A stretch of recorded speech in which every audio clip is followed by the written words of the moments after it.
మనతో పాటు ఈ కేసుకు సంబంధించిన ప్రధాన న్యాయవాది వివి లక్ష్మీనారాయణ గారు. సార్ చెప్పండి, ఏంటి ఈ కేసుకు సంబంధించి ఏం జరిగింది సార్?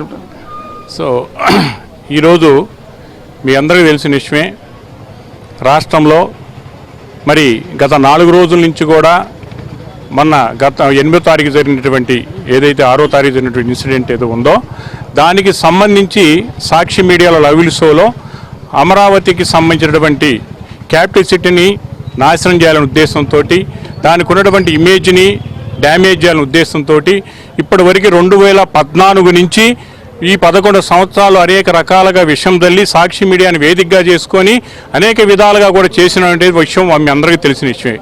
అయితే దానికి సంబంధించి ప్రజలందరూ కూడా బుద్ధి చెప్పి మరి ఇప్పుడున్నటువంటి వైసీపీ పార్టీని ఆ సాక్షి మీడియా లీడ్ చేసిన విధానాన్ని కూడా తీసుకొని వాళ్ళని ప్రతిపక్షం కూడా హోదా లేకుండా ఓడించిన విధానం మనం చూస్తున్నాం.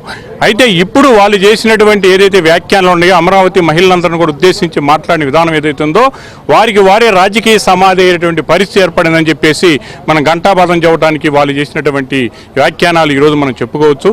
అయితే దానిలో భాగంగా మరి కేసు దాఖలు చేయటం, ఆ కేసు తాలూకా మరి ఎవరినైతే A2గా ఉన్నటువంటి కొమ్మినేని శ్రీనివాసరావు గారు ఎవరైతే లైవ్ షో చేసి ఆయన లీడర్ ఆయనే దానికి మొత్తం కూడా ఎంకరేజ్ చేశాడని చెప్పేసి ఏదైతే కేసు దాఖలు చేశారో దానికి సంబంధించి ఆయన్ను అరెస్ట్ చేయటం, రిమాండ్ చేయటం, ఆ రిమాండ్ని యాక్సెప్ట్ చేసి ఆయన కస్టడీకి వరకు 24/6/2025 వరకు ఆయనకి జ్యుడిషియల్ కస్టడీకి రిమాండ్ చేయడం అనేది జరగడం జరిగింది. సార్ ఈ ఘటన జరిగిన తర్వాత కొమ్మినేని వివరణిస్తూ కూడా ఇది మా ఛానల్కు సంబంధం లేని ఇష్యూ అని కూడా ఆయన వివరణ చేస్తూ భారతిరెడ్డికి జగన్మోహన్ రెడ్డికి క్షమాపణ చెప్పాడు తప్పితే రాజధాని ప్రజలకు కానీ రాజధాని మహిళలకు కానీ క్షమాపణ చెప్పడం ఎలా చూస్తాడు? అంతకన్నా కూడా కొమ్మినేని శ్రీనివాసరావు గారు చెప్పింది ఏంటంటే అలాంటి వ్యాఖ్యానాలు చేయలేదని పదే చెప్తాడు. అట్లాగే నేను ఆయన నివారించాను, ఎవరైతే రాజుగారు చెప్పారో అనేది కృష్ణరాజు గారు చెప్పాడో ఆయన నివారించడం ప్రయత్నం జరిగిందని చెప్పినప్పుడు మరి నివారించదలిసినప్పుడు ఇక్కడ షో చూసినప్పుడు మేము లైవ్లో షో చూసినప్పుడు అది ఎక్కడా కూడా అంత ప్రస్ఫుటంగా మీ యొక్క మీరు ఏదైతే చెప్పాలన్న ఉద్దేశం అయితే ఉందో అంత స్పష్టంగా కనిపించట్లేదని వ్యాఖ్యానం కూడా చేయడం జరిగింది. అయితే ఒక పర్సనల్గా మేము కూడా చెప్పేందంటే ఇక్కడ ఆంధ్ర రాష్ట్రాన్ని పాలించేటువంటి కానీ న్యాయ వ్యవస్థలు కానీ అన్నీ కూడా అమరావతి ఏరియాలోనే ఉన్నాయి. మన హైకోర్టు కూడా అమరావతిలోనే ఉంది, అసెంబ్లీ కూడా అమరావతిలోనే ఉంది, సెక్రటరియట్ కూడా అమరావతిలో ఉంది, ఈ మంగళగిరి కోర్టు కూడా అమరావతిలోనే ఉంది, డీజీపీ ఆఫీసు కూడా మంగళగిరి ఉంది, రాజ్యభవన్ కూడా అమరావతిలోనే ఉంది. ఇంతమంది ఉన్నటువంటి ఇంత ఇన్స్టిట్యూషన్లు నడిచేటటువంటి వ్యవస్థ అంటే అమరావతి పేరు రాకముందు కూడా మీరు ఇక్కడ లక్ష్మీనరసింహస్వామి టెంపుల్ తీసుకున్న, అమరావతి అమరేశ్వరు చూసుకున్న, అట్లాగే పెద్ద కాకానిలో దర్గా చూసుకున్న, అట్లాగే మేరీ విజయవాడ చూసుకుని ఇవన్నీ కూడా అమరావతి ఏరియాలోనే ఉన్నాయి. మరి ఈ విధంగా దాన్ని ఈ ఉద్దేశపూర్వకంగా అంత ముందు నుంచి ఎంతమంది ప్రజలు నివసించేటువంటి పరిస్థితిలో మనం దైవ భూమిగా భావించేటువంటి పరిస్థితిలో ఎవరు భావాలు వాళ్ళకు ఉంటాయి. అమరావతిని పేరు మీద సవర్జంగా అమరావతి అనేది దేవతల నిర్ణయం కనుక ఇక ఆ పేరు రావడం అనేది ఆ పేరు ఎప్పుడో మనం తెలియక ముందే వచ్చింది కనుక దాన్ని నిర్ధారించేసి పెట్టినటువంటి విధానం, దాన్ని ఎట్టి పరిస్థితిలో కూడా అమరావతి క్యాపిటల్ సిటీ అనేది వాళ్ళ ఉద్దేశం ఏదైతే ఉందో 2014 నుంచి విశ్వం జమ్మి అనేక కోణాల్లో దీన్ని ఇమేజ్ని రిప్యుటేషన్ నాశనం చేయాలని కోరుతున్నారో దానిలో భాగమే మొన్న జరిగినటువంటి లైవ్ షో భాగం అని చెప్పేసి కూడా మేము స్పష్టంగా చెప్పడం కూడా జరిగింది.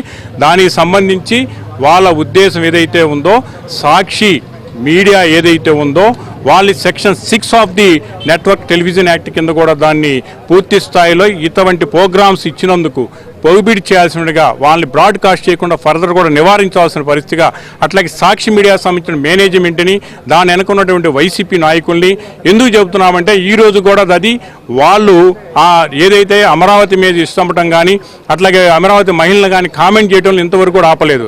నిన్న జరిగినటువంటి సజ్జల రామకృష్ణారెడ్డి గారు ఇచ్చిన మీడియా ప్రెస్లో కూడా మళ్ళీ కూడా మరి మహిళలు కూడా కామెంట్ చేశాడు, దానికి మళ్ళీ ప్రభుత్వాన్ని కామెంట్ చేశారు, కేసులకు సంబంధించి కూడా కామెంట్ చేస్తూ ఉన్నాడు. ఇంకా ముందు కూడా ఇలాంటి చేస్తూ ఉండడం కూడా సజ్జల మీద కూడా కేసులు దాఖలైతే సిద్ధంగా ఉన్నాం.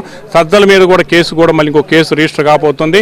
కాబట్టి వాళ్ళలో మార్పు రాదు, దానికి చట్టపరమైన కుట్రగా భావించవచ్చు సార్. ఇది ప్రభుత్వం మీద కుట్ర కన్నా కూడా ఆంధ్ర రాష్ట్ర ప్రజల మీద కక్ష తీర్చుకుంటున్నారని భావించాలి. ఎందుకంటే వాళ్ళు ఓడిచ్చారు కదా, ప్రతిపక్ష హోదాలు కూడా లేకుండా చేశారు కదా. అందుకని ఆ విధంగా కూడా భావించాల్సినటువంటి పరిస్థితి కూడా ఉంటుంది. అందుకే నేను చెబుతున్నా, ప్రతిపక్ష హోదా కోల్పోయినా సిగ్గురాల. కేవలం ఇప్పుడు ఇక వాళ్ళకి ఉన్నటువంటి రాజకీయ సమాధి అయ్యే పరిస్థితి కూడా ఈ విధమైనటువంటి నిర్ణయాలు తీసుకుని ఈ విధమైన వ్యాఖ్యలు చేయడంగా భావించవచ్చు. మరి ఇదే కొమ్మినేని గతంలో జడ్జీలను దూషించిన కేసులో కూడా నిందితుడిగా ఉన్నాడు. దానిపై కూడా ఏమైనా ఇప్పుడు యాక్షన్ తీసుకునే అవకాశం ఉంటుంది? అంటే దాని ప్రొసీడింగ్స్ నడుస్తున్నాయి. అదంతా కూడా సిబిఐ కోర్టుకి ఎంట్రస్ట్ చేయడం జరిగింది. దానికి సంబంధించి కూడా ఛార్జ్ షీట్లు, కొన్ని ఎఫ్ఐఆర్లు కడతాం కూడా జరిగింది. దాంట్లో కొంతమంది పరారై ఉండడం వల్ల వాళ్ళని కూడా వారెంట్ ఇష్యూ చేయడం కూడా జరిగింది. కాబట్టి దాని పందాల అది కూడా నడుస్తూ ఉంటుంది.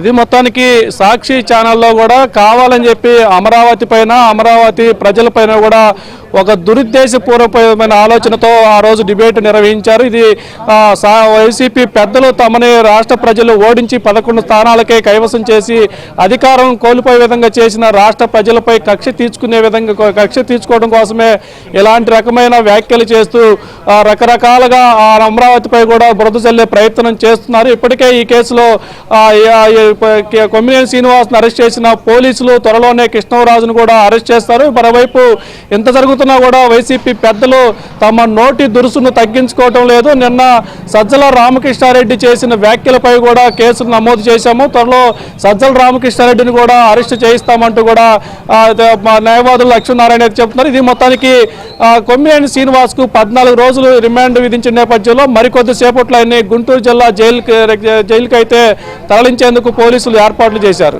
రైట్.